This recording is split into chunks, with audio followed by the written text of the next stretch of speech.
Hello दोस्तों, स्वागत है आप सभी को मेरे चैनल में। हम इस चैनल पर मुंशी प्रेमचंद की कहानियाँ पढ़ रहे हैं। इससे पहले भी हम प्रेमचंद की बहुत सारी कहानियाँ इस चैनल पे पढ़ चुके हैं। आप उस कहानियों को इस वीडियो के प्लेलिस्ट में जाकर देख सकते हैं। तो आइए आज हम एक और प्रेमचंद की कहानी में एक और कहानी पढ़ेंगे जिसका शीर्षक है उद्धार। हिंदू समाज की वैवाहिक प्रथा इतनी दूषित, इतनी चिंताजनक, इतनी भयंकर हो गई है कि कुछ समय में समझ में नहीं आता इसका सुधार क्यों कर हो। बिरले किसी ऐसे माता पिता होंगे जिनके 7 पुतों के बाद एक भी कन्या उत्पन्न हो जाए तो वो सहर्ष उसका स्वागत करें। कन्या का जन्म होते ही उसके विवाह की चिंता सिर पर सवार हो जाती है और आदमी उसी में डुबकियां खाने लगता है। अवस्था इतनी निराशमय और भयानक हो गई है कि ऐसे माता पिता की कमी नहीं जो कन्या की मृत्यु पर हृदय से प्रसन्न होते हों। मानो सिर से बाधा टली। इसका कारण केवल यही है कि दहेज की दर दिन दुनी रात चौगुनी, पावस काल के जल गुजरे की 1 या 2 हज़ारों तक नौबत पहुंच गई है। अभी बहुत दिनों नहीं गुजरे कि 1 या 2 हज़ार रुपये दहेज केवल बड़े घरों की बात थी। छोटी छोटी शादियाँ 500 1 हज़ार तक हो जाती थीं। अब मामूली विवाह भी 3-4 हज़ार के नीचे तय नहीं होते। खर्चे का तो यह हाल है और शिक्षित समाज की निर्धनता और दरिद्रता दिन बढ़ती जा रही है। इसका अंत क्या होगा ईश्वर ही जाने। बेटे 1 दर्जन भी हो तो माता पिता का चिंता नहीं होती। वह अपने ऊपर उनके विवाह भार का अनिवार्य नहीं समझता। यह इसके लिए कंपल्सरी विषय नहीं, ऑप्शनल विषय है। होगा तो कर देंगे, नहीं कह देंगे बेटा खाओ कमाओ, कमाई हो तो विवाह कर लेना। बेटे की कुचरित्रता कलंक की बात नहीं समझी जाती, लेकिन कन्या का विवाह तो करना ही पड़ेगा। उसे भगाकर कहाँ जाएंगे। अगर विवाह में विलंब हुआ तो कन्या के पांव कहीं ऊंच नीच पड़ गया तो फिर कुटुंब की नाक कट गई। वह पतित हो गया, टाट बाहर कर दिया गया। अगर वह इस दुर्घटना को सफलता के साथ गुप्त रख कर तब तो कोई बात नहीं, उसके कलंकित करने का किसी का एहसास नहीं। लेकिन अभाग्यवश यदि वह इसे छिपा न सका, भंडाफोड़ हो गया तो फिर माता पिता के लिए, भाई बंधुओं के लिए संसार में मुंह दिखाने को नहीं रहता। कोई अपमान इससे दुस्सा, कोई विपत्ति इससे भीषण नहीं। किसी भी व्याधि की इससे भयंकर कल्पना नहीं की जा सकती। लुत्फ तो यह है कि जो लोग बेटियों की विवाह की कठिनाइयों को भोगा चुके होते हैं वही अपने बेटों की विवाह के अवसर पर बिल्कुल भूल जाते हैं कि हमें कितनी ठोकरें खानी पड़ी थी। ज़रा भी सहानुभूति नहीं प्रकट करते हैं, बल्कि कन्या के विवाह में जो तनाव उठाया था उससे चक्रवृद्धि ब्याज के साथ बेटे के विवाह में वसूल करने पर कटिबद्ध हो जाते हैं। कितने ही माता पिता इसी चिंता में ग्रहण कर लेता है। कोई बूढ़े के गले कन्या का मढ़ कर अपना गला छुड़वाता है। पात्र कुपात्र के विचार करने का मौका कहाँ, ठेल मठेल है। मुंशी गुजारी लाल ऐसे ही हतभगे पिताओं में थे। यूँ उनकी स्थिति बुरी न थी। 200-250 रुपये महीने वकालत से पीट लेते थे, पर ख़ानदानी आदमी थे। उदार हृदय बहुत किफ़ायत करने पर भी माकूल बचत न हो सकती थी। संबंधियों का आदर सत्कार न करे तो वह नहीं बनता, मित्र की खातिरदारी न करे तो नहीं बनता। फिर ईश्वर के दिए हुए 2 पुत्र थे, उनका पालन पोषण शिक्षण का भार था। क्या करते। पहली कन्या का विवाह टेढ़ी खीर हो रहा था। यह आवश्यक था कि विवाह अच्छे घराने में हो, अन्यथा लोग हंसेंगे। और अच्छे घराने के लिए कम से कम 5,000 का तखमीना था। उधर पुत्री सयानी होती जाती थी। वह अनाज जो लड़के खाते थे वह भी खाती थी, लेकिन लड़की को देखो तो जैसे सूखा का रोग लगा है और लड़की शुक्ल पक्ष का चाँद हो रही है। बहुत दौड़ धूप करने पर बेचारे को एक लड़का मिला। बाप आबकारी के विभाग में 400 रुपये का नौकर था। उसका लड़का सुशिक्षित। स्त्री ने आकर बोले, लड़का तो मिल गया और घर बार एक भी काटने योग्य नहीं। पर कठिनाई यही है कि लड़का कहता है मैं अपना विवाह न करूँगा। बाप ने समझाया, मैंने कितना समझाया, औरों ने समझाया, पर वह टस से मस नहीं होता। कहता है मैं कभी विवाह न करूँगा। समझ में नहीं आता विवाह से उसे इतनी घृणा करता है। कोई कारण नहीं बतलाता, बस यही कहता है मेरी इच्छा। माँ बाप का इकलौता लड़का है, उसकी परम इच्छा है कि उसका विवाह हो जाए, पर करे क्या। यूँ अपने फलदान तो रख दिया, पर मुझे कह दिया कि लड़का स्वभाव का हठीला है, अगर ना मानेगा तो फलदान आपको लौटा दिया जाएगा। स्त्री ने कहा, तुमने लड़के को एकांत में बुलवाकर पूछा नहीं? गुलगुजारी लाल बुलाया था, बैठा रोता रहा, फिर उठकर चला गया।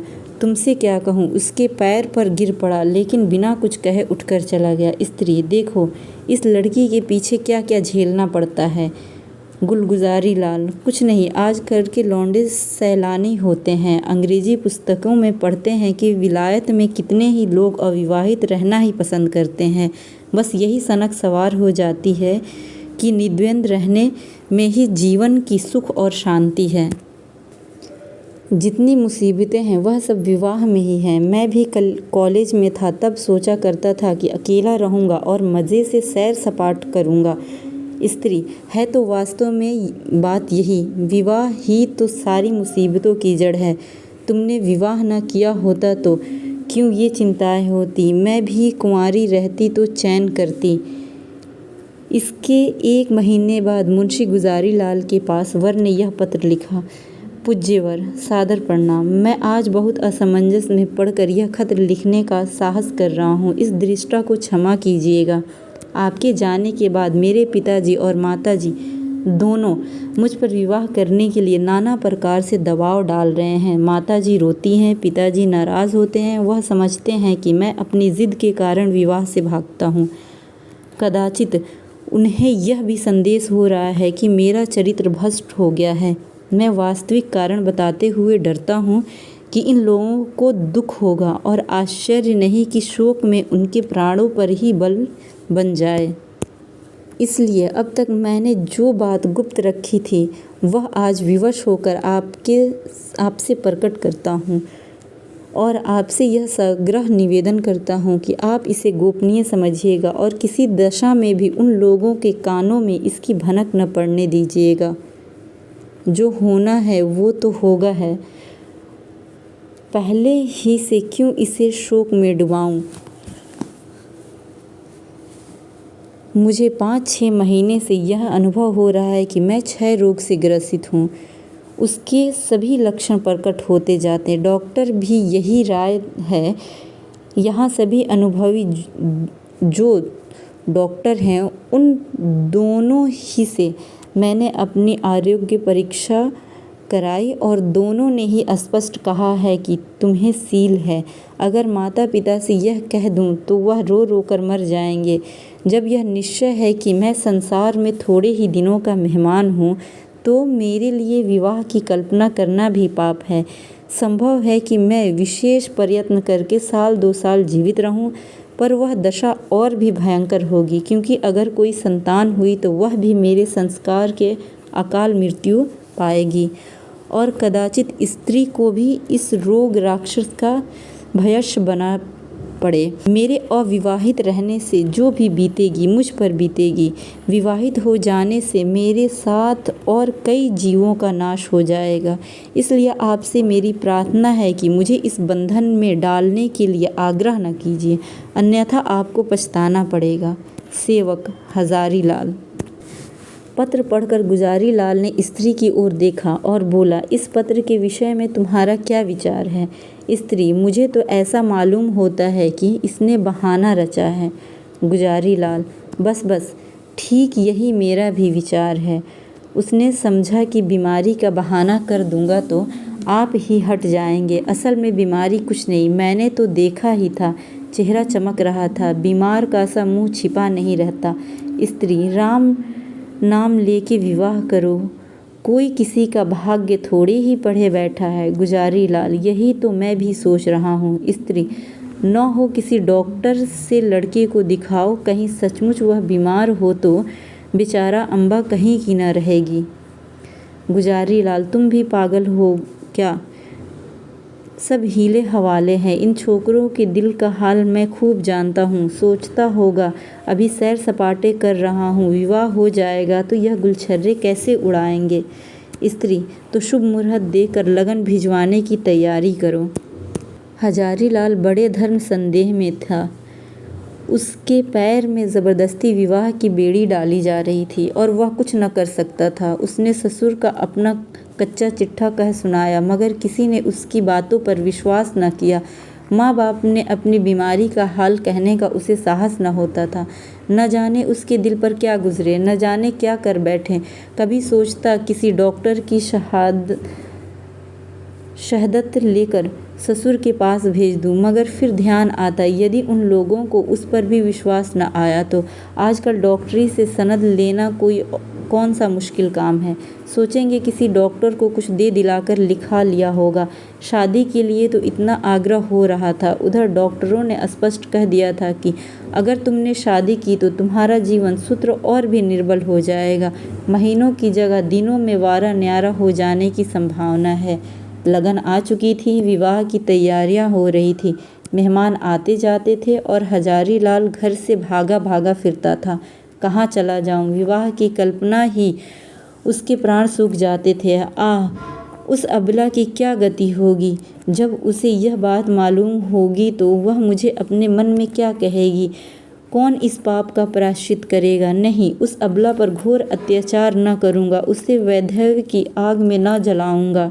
मेरी जिंदगी ही क्या, आज न मरा कल मरूंगा, कल नहीं तो परसों, तो क्यों न आज ही मर जाऊं। आज ही जीवन को और उसके साथ सारी चिताओं को, सारी विपत्तियों का अंत कर दूं। पिताजी रोएंगे, अम्मा प्राण त्याग देगी, लेकिन एक बालिका का जीवन तो सफल हो जाएगा।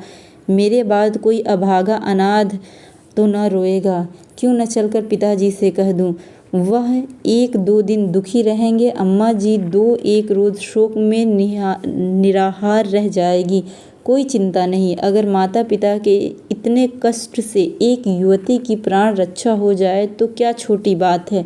वह सोचकर धीरे धीरे उठा और आकर पिता के सामने खड़ा हो गया।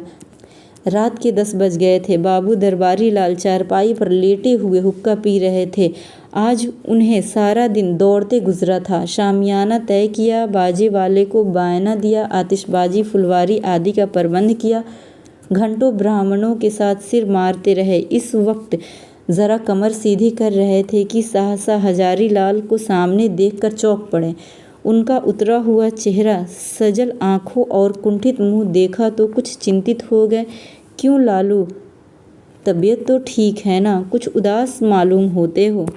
हजारी लाल, मैं आपसे कुछ कहना चाहता हूँ, पर भय होता है कि कहीं आप अप्रसन्न न हो। दरबारी लाल, समझ गया, वह पुरानी बात है ना, उसके सिवा कोई दूसरी बात हो शौक से कहो। हजारी लाल, खेद है, मैं उसी विषय में कुछ कहना चाहता हूँ। दरबारी लाल, यही कहना चाहते हो ना? मुझे इस बंधन में न डालिए, मैं इसके अयोग्य हूँ, मैं इस भार सहन नहीं कर सकता। मेरी गर्दन को तोड़ देगी आदि यह कोई बात। हजारी लाल, नहीं जी नहीं, नई बात है। मैं आपकी आज्ञा पालन करने के लिए सब प्रकार तैयार हूँ, पर एक ऐसी बात है जिसे मैंने अब तक छिपाया है, उसे प्रकट कर देना चाहता हूँ। इसके बाद आप जो कुछ निश्चय करेंगे उसे मैं शिरोधार्य करूँगा। हजारी लाल ने बड़े विनीत शब्दों में अपना आशय कहा, डॉक्टरों की राय भी बयान की और अंत में बोले, ऐसी दशा से मुझे पूरी आशा है कि आप मुझे विवाह करने के लिए बाध्य न करेंगे। दरबारी लाल ने पुत्र के मुख की ओर गौर से देखा। कहें जर्दी का नाम न था। इस कथन पर विश्वास न आया, पर अपना अविश्वास छिपाना और अपना हृदय शोक प्रकट करने के लिए वह कई मिनट तक गहरी चिंता में मगन रहे। इसके बाद पीड़ित कंठ से बोले, बेटा इस ईशा में तो विवाह करना और भी आवश्यक है। ईश्वर न करे कि हम वह बुरा दिन देखने के लिए जीते रहें, पर विवाह हो जाने से तुम्हारी कोई निशानी तो रह जाएगी। ईश्वर ने संतान दे दी तो वह हमारे बुढ़ापे की लाठी होगी। उसी का मुँह देख रेख कर दिल को समझाएंगे। जीवन का कुछ आधार तो रहेगा। फिर आगे क्या होगा वह कौन कह सकता है। डॉक्टर किसी की कर्म रेखा तो नहीं पढ़ते। ईश्वर की लीला अपरंपार है, डॉक्टर उसे नहीं समझ सकते। तुम निश्चित होकर बैठो, हम जो कुछ करते हैं करने दो। भगवान चाहेंगे तो सब कल्याण ही होगा। हजारीलाल ने इसका कोई उत्तर नहीं दिया। आंखें डबडबा आई। कंठावरोध के कारण मुंह तक न खुल सका। चुपके से आकर अपने कमरे में लेट रहा। 3 दिन और गुजर गए, पर हजारीलाल कुछ निश्चय न कर सका। विवाह की तैयारियों में रखे जा चुके थे। मैंत्री की पूजा हो चुकी थी और द्वार पर बाजों का शोर मचा हुआ था। मोहल्ले के लड़के जमा होकर बाजा सुनते थे और उल्लास से इधर उधर दौड़ते थे। संध्या हो गई थी।